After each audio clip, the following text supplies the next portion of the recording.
ආයුබෝවන් ඔබ දෙදෙනාටම ආයුබෝවන් ඔබ සැමටමත් නිරෝගීමත් දවසක් හදවතින්ම ප්‍රාර්ථනා කරනවා. කෙනෙක්ගේ සුන්දර සිනහව ජීවිතයට ගෙනෙන්නේ හරිම ප්‍රබෝධමත් බවක්. නමුත් මේ සුන්දර සිනහව ඔබ වෙනුවෙන් ඇතුණ සත්‍යවාදී සිනහවක් නම් තමයි ගොඩක්ම වැදගත් වන්නේ. මිනිස් සිරුර හරිම අසිරිමත්. මේ අසිරිමත් බව දැනගත්තොත් තමයි එහි අසිරිය අපිට භුක්ති විඳින්න හැකියාවක් ලැබෙන්නේ. ඒ නිසාම තමයි අද දවසේත් අපි සුවිශේෂ වෛද්‍ය සාකච්ඡාවක් ඔබ වෙතට ගෙනෙන්නේ. අද අපේ වෛද්‍ය විශේෂඥතුමා තමයි වෛද්‍ය නිමල් ගමගේ මැතිතුමා. ආයුබෝවන්. ඊටමත් ගරුත්වයෙන් අපි ඔබතුමා පිළිගන්නවා මේ මැදිරියට. අද අපි තම විශේෂ කාරණාවක් තමයි අද කතා කරන්න බලාපොරොත්තු වෙන්නේ. අපි බොහොමයක් දේවල් ඔබ අස්සම කතා කරලා තිබෙනවා. විශේෂයෙන් කාන්තාවන් පිළිබඳව, කාන්තා හෝමෝන වල ක්‍රියාකාරීත්වය පිළිබඳව කතා කරා. නමුත් මානව වර්ගයේ ස්වකීය වර්ගය බෝ කිරීම සඳහා පුරුෂයාගේ හෝමෝන තත්ත්වය සමාජයට ඉතාමත් වැදගත්කමක් තිබෙනවා. ඒ නිසා අද මේ කතා බහ ඉතාමත් විශේෂ වෙනවට කිසිදු සැකයක් නැහැ. වෛද්‍යතුමනි, මට කියන්න පිරිමින්ගේ හෝමෝන තත්ත්වයන් මොන වගේ බලපෑමක් කෙනෙකුට ඇති කරන්න පුළුවන්ද කියලා? ඔව්. අපි කාන්තා හෝමෝන ගැන කතා කරනකොට පිරිමි හෝමෝන ගැන වැඩිපුර කතා කරන්නේ නැහැ. මොකද ගොඩක් අයගේ මතයක් තියෙනවා පිරිමි ගොඩක් වෙනස්. ඉතින් පිරිමින්ට වෙන විදිහට ආහාර අවශ්‍යයි කියලා. නමුත් අද විද්‍යානුකූලව ඔප්පු කරලා තියෙනවා පිරිමින්ගේ හෝමෝන හොඳටම තියාගන්න අවශ්‍ය වන්නේ ඒ අපේ මනුෂ්‍යයාට අවශ්‍ය කරන හොඳම ආහාරම එකම විදිහටයි. කාන්තාවන්ටත් පිරිමින්ටත් ඒ අතින් කිසිම වෙනසක් නැහැ. ඉතින් මේ ගැන තමයි මම ටිකක් කරුණක් ඉදිරිපත් කරන්නට අද බලාපොරොත්තු වෙන්නේ.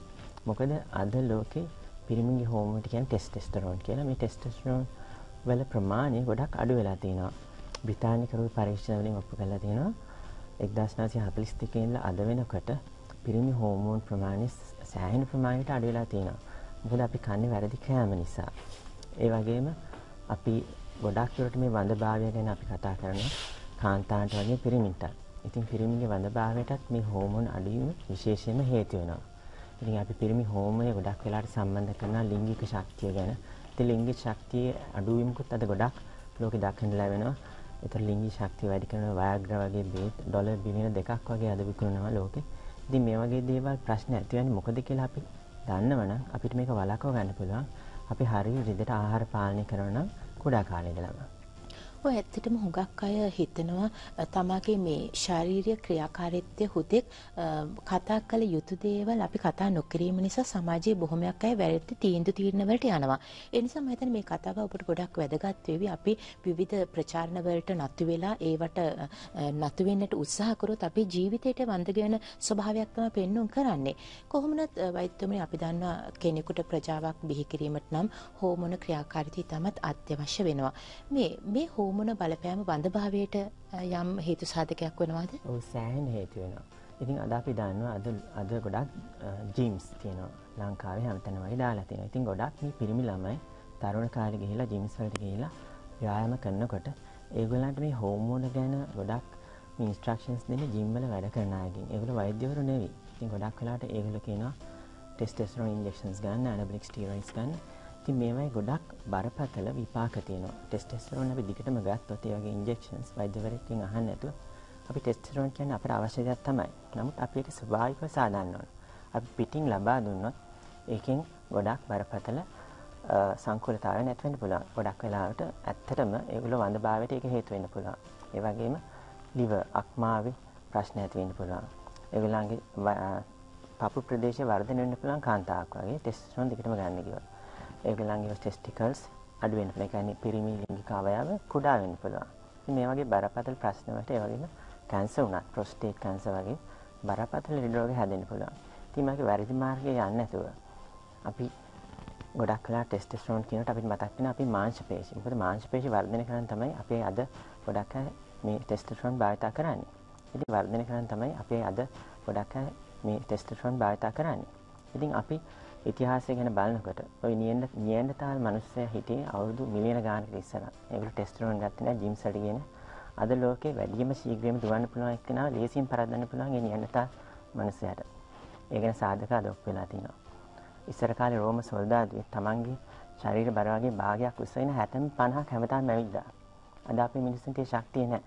මොකද අපේ කෑම වැරදිලා තියෙනවා. ඉතින් කොහොමද මේ කෑම වැරදිලා තියෙන්නේ? ගොඩක් විදිහට වැරදිලා තියෙනවා. මොකද අපි සත්තුන්ගේ කෑම අපේ කෑම වලට එකතු කරලා තියෙනවා. විශේෂයෙන්ම කිරි ආහාර, කිරි, මස් මාළු බිත්තර මේ හැමදේම ගන්නකොට අපේ ඇඟ ඇසිඩික් වෙනවා. අපේ ඇඟේ හෝමෝන්ස් වෙනස් වෙනවා. හෝමෝන් වල ඊටාම සියුම් සමබරතාවයක් තියෙනවා. ඒ කියන්නේ කාන්තා හෝමෝන් පිරිමිටක් තියෙනවා. පිරිමිට කාන්තා හෝමෝන් සහ මේල් හෝමෝන් දෙකම තියෙනවා. ඉතින් මේක සමබරතාවය නැති වෙනකොට කාන්තාවන්ට පිරිමින්ට එක වගේ ප්‍රශ්න වෙනවා. කාන්තාවට මොකද වෙන්නේ? කාන්තාවන්ට අවශ්‍ය තැන්වල කෙස් නැති වෙලා යනවා. ගොඩක් අය ගොඩක් කොණ්ඩේ යන ලොකු හේතුවක් තමයි සත්ව ආහාර ගැනීම සහ ආහාර වල තියෙන සීනි වැඩි වීම සහ කිඳි අඩු වීම. ඒ වගේම අවශ්‍ය තැන්වල කෙස් අඩු වෙනවා වගේම අනවශ්‍ය තැන්වල කෙස් ඇති වෙනවා. ඒ කියන්නේ මූණේ තමයි අනවශ්‍ය තැන්වල අනවශ්‍ය රෝම ඇතිවීමට ලොකුම හේතුවක් තමයි වැඩිපුර සත්ව ආහාරයට ගැනීම සහ සීනි වගේ වැරදි ආහාර ගන්න එක. ඉතින් පිරිමි අතින් බලනකොට පිරිමින්ට මොකද වෙන්නේ? පිරිමින්ට ආහාර වර්ධනකොට ඒගොල්ලන්ගේ අර පපු ප්‍රදේශය වර්ධනය වෙන්න පුළුවන්. එහෙම නැත්නම් ඒගොල්ලන්ගේ කෙස් නැති වෙන්න පුළුවන්. ගොඩක් පිරිමි අවුරුදු 50 60 වෙනකොට කොණ්ඩේ නැති වෙලා. කොණ්ඩේ නැතිලා වගේ මේ ශරීර ශක්තිය සහ ලිංගික ශක්තිය නැති වෙලා තියෙන ගොඩක් අයට. ඉතින් මේකට ලොකුම හේතුවක් තමයි වැරදි ආහාර ගැනීම. ඔය ඇත්තටම හරිම අපූර්ව කතා බහක් ඔබතුමා ගෙනාවේ. අපි දන්නා දේ කුමක්ද සමහරට වැටහෙන්නට පුළුවන්. මොකද හෝමෝන ගැන කතා කරොත් අපිට සිතිවිල්ලට එන්නේ විවිධාකාර වැරදි මතයන් පමණයි. නමුත් මේ හෝමෝන තත්වයන් අපේ මුළු මිනිස් ශරීර කූටුවට මොනතරම් බලපෑමක් ඇති කරන්න පුළුවන්ද කියන කාරණාවයි අපි ඔබට කතා කරන්නේ. වෛද්‍යතුමනි, දැන් පිරිමින්ගේ හෝමෝන තත්වය අඩුවොත් මොන වගේ තත්යකට ඕන් ඇද දමන්න පුළුවන්ද? එහෙම නැත්නම් මොන වගේ සංකූල තත්වයන් ඇති කරන්න පුළුවන්ද? ඔව්. දැන් මේ අපි කිව්වා පිරිමි හෝමෝන අපි හැමෝටම වගේ වැරදි ආහාරෙන් අඩු වෙලා තියෙනවා කියලා. පිරිමි හෝමෝනේ අපිට අවශ්‍ය වෙන්නේ පිරිමි හෝමෝනේ තමයි අපේ මාංශ පේශි වර්ධනය වෙන්නේ. ඒ වගේම අපේ මානසිකත්වයටත් ඒක ඉතාම අවශ්‍යයි. පිරිමි හෝමෝන අඩු වෙනකොට අපිට මානසික අවපීඩනයක් ඇති වෙන්න පුළුවන්, දොම්නස් ගතිය වැඩි වෙන්න පුළුවන්, තෙහෙට්ටු ගතියක් ඇති වෙන්න පුළුවන්. ගොඩක් ඔය වයසට යන පිරිමි අය ડોක්ටර් කෙනෙක් ගාවට ගියාම ඒගොල්ලෝ හිතනවා මේගොල්ලෝ ડિප්‍රෙස් වෙනවා, මේකට දොම්නස් ගතියක් තියෙනවා කියලා. ඊළඟට ડિප්‍රෙෂන් වලට බේත් දෙනවා. ගොඩක් වෙලාවට ඒගොල්ලන් තියෙන අර මූලික ප්‍රශ්න වෙන්න පුළුවන් හෝමෝන් අඩු වෙලා තියෙනවා වැරදි කෑම වලින්. ඉතින් මේවා අපිට දැනගෙන ඉන්න එක ගොඩක් හොඳයි. ඒ වගේම මාංශ පේශි අඩු වෙනකොට මොකක්ද වෙන්නේ? ශරීරයේ තියෙන බර වැඩි වෙනවා. ඒ කියන්නේ ස්ථූලතාවයටපත් වෙනවා. ඒ වගේම ඒ වැරදි කෑම නිසාම අපිට අධික රුධිර පීඩනය, දියවැඩියාව, ස්ට්‍රෝක්ස්, heart diseases, ඒ වගේම අපේ ඉම්යුන් පද්ධතිය, ඒ කියන්නේ ප්‍රතිශක්තිය කරන පද්ධතියේ පැවැත්මටත් මේල් හෝමෝන්ස් ඉතාම අවශ්‍යයි. අපේ හදවතේ ක්‍රියාකාරීත්වයට ඉතාම අවශ්‍යයි. ඉතින් මේ වගේ අපේ මුළු ජීවිතේට බලපාන බරපතල ලෙඩ රෝග ගොඩක් ඇති වෙන්න පුළුවන් හෝමෝන් විෂමතාවයක් ඇති වුණා. හොඳයි. සමහරක් අය අපි හුඟක් කලාට එක් අයත් එක්ක කතා කරාම ඔවුන් හිතුමනාපේ විවිධාකාර හෝමෝන් තෙරපි, එහෙම නැත්නම් හෝමෝන් ඖෂධ සහ විවිධාකාර ප්‍රතිකාරවල නිරත වෙන ආකාරය සමාජ තලය තුල දකිනවා. මේක හොඳද? ඔව්. අද මම මේ විශේෂයෙන් කතා කරන්නේ මේකට සැදී පැහැදී හිටියේ මොකද මට දක්න ලැබෙන ගොඩක් පිරිමි ළමයි මාළකට එනවා වැඩිපුර ෆැට් ටැම්පත් වෙලා චෙස්ට් ප්‍රදේශයේ අපි ඒවා අයින් කරනවා. ඉතින් ඒ අයින් කරන්න බලනකොට අපි ඒගොල්ලන් ඉතිහාසය බලනකොට තේරෙනවා මේගොල්ලෝ ගොඩක් අය ජිම්ස් වලට ගිහිල්ලා ගොඩක් එක්සර්සයිස් කරන අය. ඒගොල්ලෝ ගොඩක් ආසයි ලස්සනට තරුණ විදිහට ඉන්න. ඒ වුණාට ඒගොල්ලෝ වැරදි හෝමෝන් භාවිතා කරලා තියෙනවා. ඉතින් ඔය ටෙස්ටොස්ටෙරෝන් හෝමෝන්, ඇබ්ලික් හෝමෝන් භාවිතා කරනකොට තමන්ගේ ජීවිතය කොට වෙනවා. ඉතින් ඒවයි තියෙන මේ සයිඩ් ඉෆෙක්ට්ස් කවුරක්වත් ඒගොල්ලන්ට කියලා දීලා නැහැ. ඉතින් මේවා ගැන ඉන්ටර්නෙට් එකේ එහෙම ගිහිල්ලා ඔය වැරදි මත දරාගෙන ගිහිල්ලා ඒවා භාවිතා කරලා తాවකාලිකව ශරීර ශක්තිමත් කරගන්න ගිහිල්ලා මුළු ජීවිත කාලයක් ඒගොල්ලෝ දුක් විඳිනවා. ඇත්තටම හුඟක් අය මේ ශරීර ශක්තිමත් කරනවා කියන්නේ විවිධාකාර පානීය ද්‍රව්‍ය බොනවා, නොයෙකුත් හිතවිතමනාපේ වෙළඳ ප්‍රචාරණ වලට නතු වෙච්ච ස්වභාවයක් තමයි සමාජ තලය තුල දකින්නේ. නමුත් මේ පිළිබඳ පරිශ්‍රණ පාත්තු වෛද්‍යවරු මේ ප්‍රකාශ කරන්නේ ඔබේ ජීවිතයට අප ආදරය කරන නිසාමයි. වෛද්‍යතුමනි, දැන් කෙනෙකුට ස්වභාවික ලෙසම තමගේ ශරීර කූඩුවේ මෙවැනි තත්ත්වයන් ස්වභාවිකව වගා කරන්නට අවශ්‍යතාවයක් අත්නම් මොන වගේ දෙයක් කරන්න පුළුවන්ද? මොකද අපි පිරිමියා ගොඩක් කැමති තමන්ගේ ශරීර ශක්තිය, මාංශ පේශි ශක්තිමත් කරගන්න, ලිංගික ශක්තිය වැඩි කරගන්න. ඉතින් එතකොට අපි මේකට අනුභව කරන්න ඕන හරි ආහාර. හරි ආහාර කියන්නේ අපි ගොඩක් එළවලු භාවිතා කරන්න ඕන. අමුයෙන් එළවලු හැමදාම කන්න ඕන. එතකොට විශේෂයෙන්ම අපිට ඒ වගේ ප්‍රශ්නයක් ඇති වෙච්ච කෙනෙක්ට ඒ ප්‍රශ්නේ නැති කරන්න නම් ඉස්සෙල්ලම කරන්න ඕන ආහාර වෙනස් කරන්න ඕන. කිරි ආහාර නවත්තන්න ඕන. මස් ආහාර නවත්තන්න ඕන. පුළුවන් නම් මාළු බිත්තරත් අඩු කරන්න. අද මාළු කියලා අපි අපේ මූදේ ගොඩක් එකතු වෙලා තිනවා කැඩ්මියම්, මර්කරි, ආසනික් මේ වගේ කෙමිකල්ස් ගොඩක්. හුඟක් මාළු, විශේෂයෙන්ම ලොකු මාළු වල ගොඩක් මර්කරි, කැඩ්මියම් තියෙනවා. ඉතින් මේවා ගන්නකොට අපිට හානියක් සිද්ධ වෙනවා. දීර්ඝ කාලීන වශයෙන් වයසට යන එක වැඩි වෙනවා. මොළේ අමාරු නැත්නම් ඇතිවෙන්න පුළුවන් පාකින්සන්ස් වගේ ලෙඩ රෝග. එතකොට ඕල්ෂයිමර්ස්, මල්ටිපල් ස්ක්ලෙරෝසිස්. එතකොට ඔය එමයිට්‍රොපික් ඒ වගේ වගේම අංශභාග, හදවත් රෝග, දියවැඩියාව, අධික ස්ථූලතාවය මේ ප්‍රශ්න රාශියක් ඇති වෙන්න පුළුවන්. ඉතින් ඒ වගේ ඊට පස්සේ අපි කරන්න ඕන අපිට අවශ්‍ය කරන එක්සර්සයිස් ව්‍යායාම කරන්න ඕන. ව්‍යායාම හුඟක් කරන්නත් හොඳ නෑ. විශේෂයෙන්ම කාන්තාවට. අර පිරිමින්ට ව්‍යායාම අවශ්‍යයි. ඉතින් පිරිමින්ට වැඩිපුර ව්‍යායාම කරා කියලා ප්‍රශ්නයක් නෑ. මොකද ඒගොල්ලන්ට මාංශපේශී තියෙන වැඩිපුර කාන්තාවන්ට වඩා අපි හැමෝම දන්න දෙයක් ඒක. ඊට අමතරව කරන්න දේවල් තියෙනවා. අපි අද වෛද්‍ය නූතන විද්‍යාවෙන් අපිට ලබා දෙලා තියෙනවා සෙල් ෆෝන්ස්. අපි ගොඩක් අය දන්නේ මේ සෙල් ෆෝන් භාවිතා කරනකොට අපේ පිරිමි හෝමෝන් පද්ධතියට හානි වෙනවා. අපේ ශුක්‍රාණු අඩු වෙලා යනවා. ඉතින් ඒ වගේ දේවල් ගොඩක් අය දන්නේ නැති දේවල්. මොකද ගොඩක් සෙල් ෆෝන්ස් වල අද තියෙන්නේ 900 MHz රේඩියෝ ෆ්‍රීකවන්සි එක. ඒකෙන් අපේ පිරිමි හෝමෝන් පද්ධතියට හානි වෙන බව අද වෛද්‍ය විද්‍යාවෙන් ඔප්පු කරලා තියෙනවා. ඒත් අපි අර ප්ලාස්ටික් බෝතල් වලින් වතුර බොනවා නේද හැමෝම.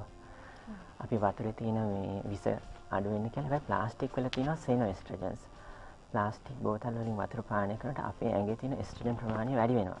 ඉතින් ප්ලාස්ටික් බෝතල් වලින් වතුර ගන්නකොට ඒ භාවිතයෙන් අපේ මේල් හෝමෝන් පද්ධතියට හානි වෙනවා. ඊට අමතරව ආතතිය, මානසික ආතතිය අද ලෝකෙ ගොඩක් වැඩි. මොකද අපි ගොඩක් මානසිකව වැඩ කරනවා. ජොබ්ස් වල ගොඩක් මානසික ආතතිය වැඩි. ඒ වගේම ජීවිතය ගොඩක් වේගවත් වෙලා තියෙනවා. මේ වේගවත් රිද්මේ ජීවිතයක් ගත කරනකොට මේ මානසික ආතතිය වැඩි වෙනකොට අපේ ඇඟේ තියෙන කෝටිසෝල් හෝමෝනය වැඩි වෙනවා. මානසික ආතතියෙන් ඇතිවෙන කෝටිසෝල් හෝමෝනය නිසා අපේ මේල් හෝමෝන්ට ලොකු හානියක් වෙනවා. ඉතින් මේක අපිට ගොඩක් බලපාන මොකද ගොඩක් අය හිතන්නේ සල්ලි හැම කරන්න ඕන, අරවා කරන්න ඕන, මේවා කරන්න ඕන. ඒ වුණාට තමන්ගේ ශරීරයට ඒ වගේ ආතතියෙන් වෙන හානිය ගැන අපි හිතන්න හොඳයි. හොඳයි මේක පොඩි කාලේ මේවා හිතනවා නම් අපිට දීර්ඝ කාලයක් ලෙඩ රෝග අඩුවෙන් ජීවත් වෙන්න පුළුවන්. ඉතින් ඒ අතරට අර හොඳ ආහාර පාන ගන්න තරම ගොඩක් අය මද්යසාර භාවිතා කරනවා. ගොඩක් අය ස්මෝක් කරනවා. ඉතින් අපි කොච්චර කිව්වත් මද්යසාර කියන්නේ විසක්. මද්යසාර වලින් ලිංගික හෝමෝන ඒ හෝමෝන් පද්ධතිය පිරිමි හෝමෝන් පද්ධතිය විශාල හානියක් සිදු වෙනවා. අක්මාවට හානි වෙනවා. ඒ වගේම තමයි සීනි.